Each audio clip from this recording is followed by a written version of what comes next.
苏34惨遭团灭，爱国者一周5杀俄战机。持久盾牌反导系统测试成功，美国反导系统再次加强。美国海军10年巅峰之作，第一艘无人潜航器虎鲸入编。乌克兰收到荷兰的圣诞礼物，18架 F-16帮助乌军抵御俄战机。福特航母130亿一艘，让人惊叹为何如此之贵。事情不少，咱们一个一个来看。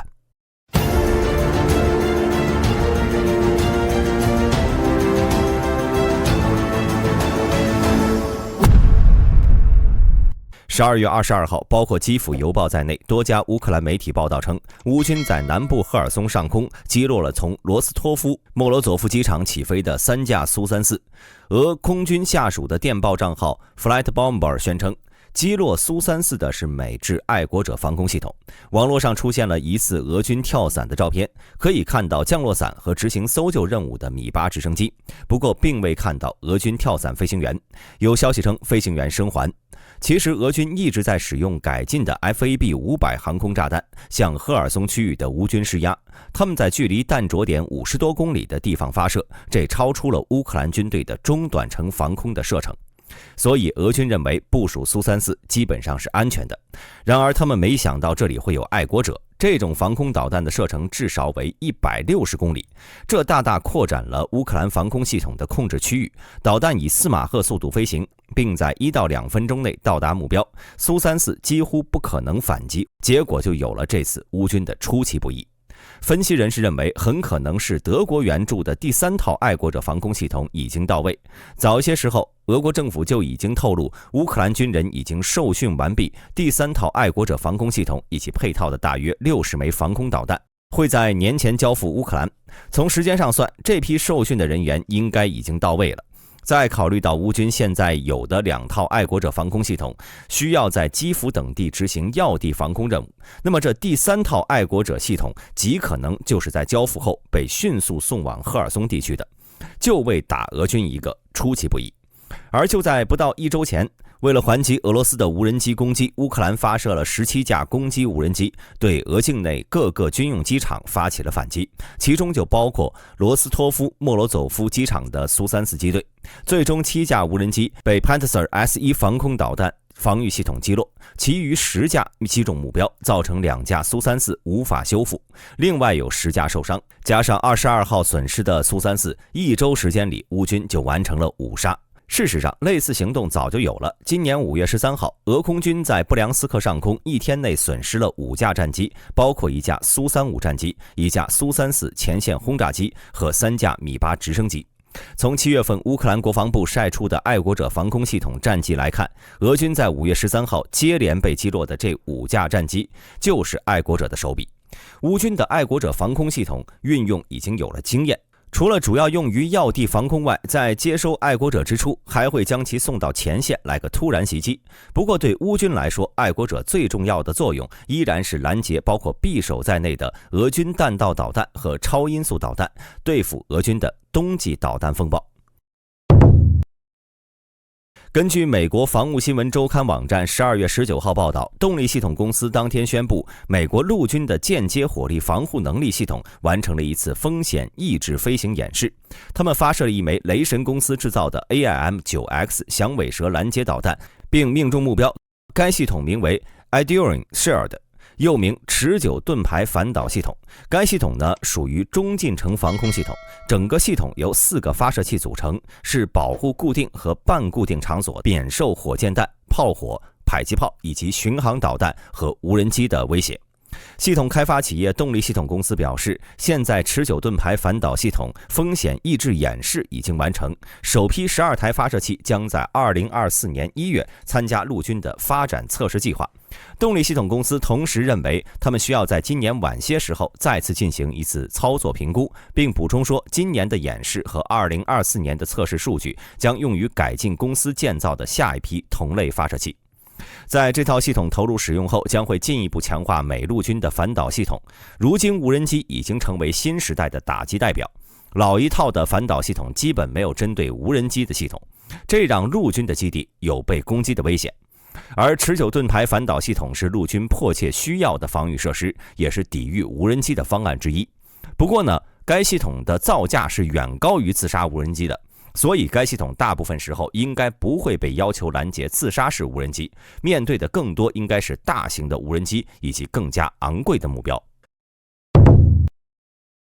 据美国新闻周刊网站12月20号报道，波音公司在当天宣布，已经向美国海军交付了第一艘虎鲸超大型无人潜航器，也就是超大型无人潜水器。该类型潜水器一般指的是排水量不小于5吨的无人水下平台，特点是具有超长的续航能力和自持力，极强的载荷搭载能力以及先进的智能控制能力和自主能力。其使用模式多样化，不仅可以独立运作，还可以作为潜艇的任务搭载模块，是未来新概念水下战的核心节点。近年来，此类水下航行器是美国的重点发展项目之一，并且已经进入装备阶段。这次交付的虎鲸长24米，直径为2.5米，重量达80吨，最大潜航深度超过3300米，采用锂离子电池全电力推进。在水面上移动时，电池由柴油发电机充电，最大水下速度为8节，巡航速度约为3节。在此速度下，虎鲸续航里程可以达到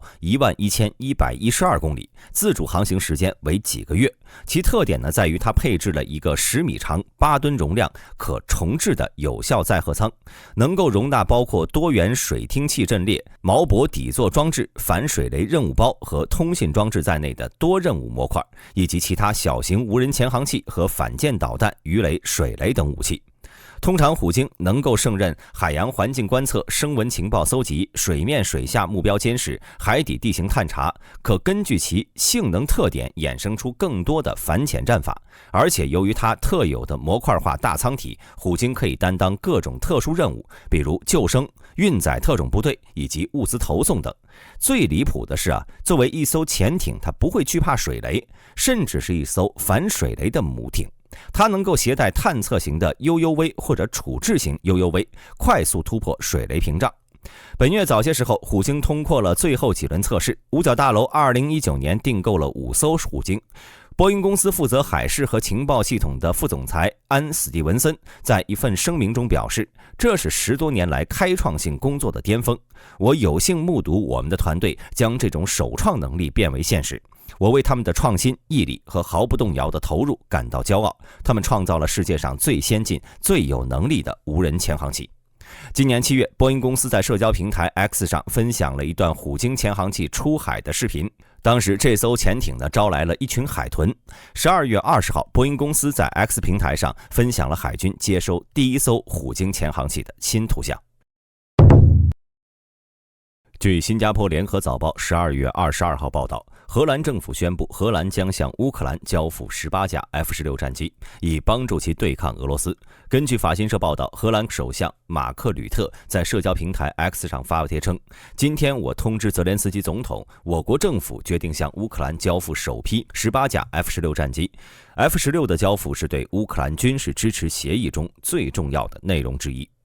荷兰和丹麦是第一批同意向乌克兰提供 F-16战机的国家。白宫证实，乌克兰将在飞行员培训结束后从第三国获得 F-16。俄罗斯此前已经向乌克兰供应武器问题，向包括美国在内的各国发出了照会。俄罗斯外长拉夫罗夫指出，任何包含乌克兰武器的物资都将成为俄罗斯的合法打击目标。但回应俄罗斯的是挪威和比利时也宣布将向乌克兰提供 F-16战斗机。但其实18架 F-16对现在的乌克兰情况来说更大的作用是防御性的，而非进攻性的。乌克兰在战争当中一直没有取得制空权，当然俄罗斯也谈不上。双方更多的是依靠防空系统和肩扛式导弹实现对空中目标的拦截，从而形成了一种匪夷所思的恐怖平衡。但在这种依靠防空系统取得的制空权的情况下，乌克兰明显是更吃亏的，因为其有限的防空系统大部分被布置在了基辅附近，其他地区无法覆盖。更重要的是，即便是防空系统已经覆盖的地区，其低空仍然存在大量的盲区。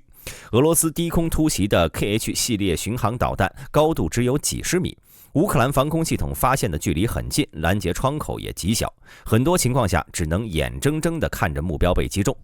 而拥有了 F-16后乌克兰可以利用 F-16加空导弹的方式对导弹进行拦截，尤其是低空飞行的巡航导弹。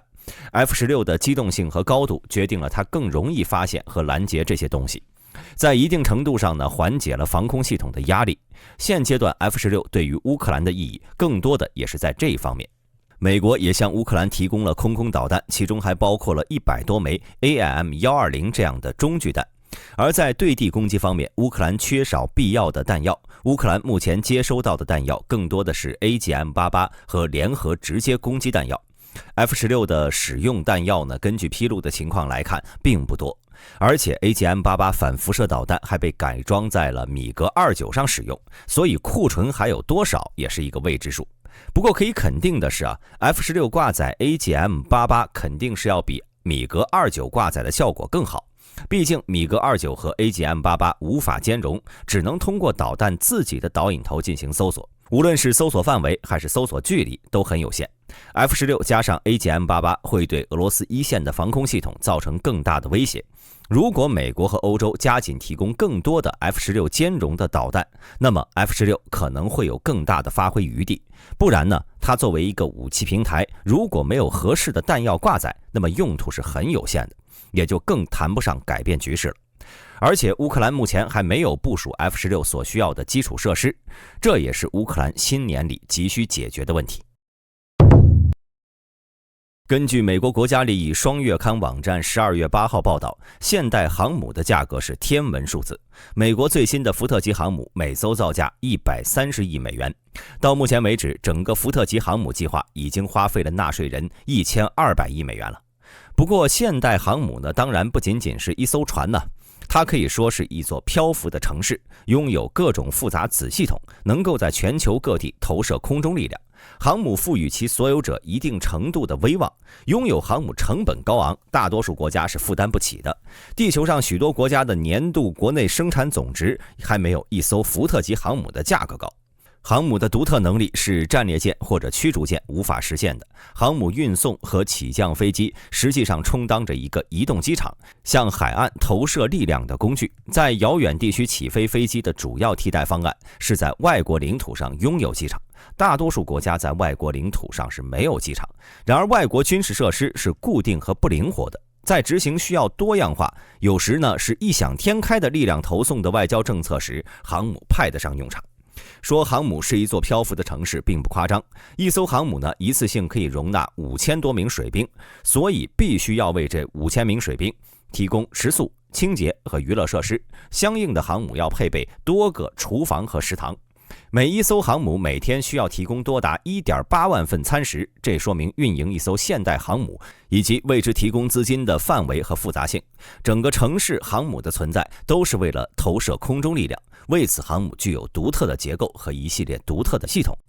据美国博文网报道，为支持飞行任务，航母的舰体呢由其极其坚固的钢板组成，厚达数英寸。这种沉重舰体是对火力和战斗损伤的有效保护。至于结构支持，航母呢是由横跨整个舰体的3层水平结构组成：龙骨、飞行甲板和机库甲板。机库甲板是存放飞机的地方，飞行甲板是起降飞机的地方。航母的整体结构都是围绕存放和起降飞机来建造的。水线以下的舰体部分呢呈圆弧状，相对较窄；水线以上部分则向外展开，形成宽阔的飞行甲板空间。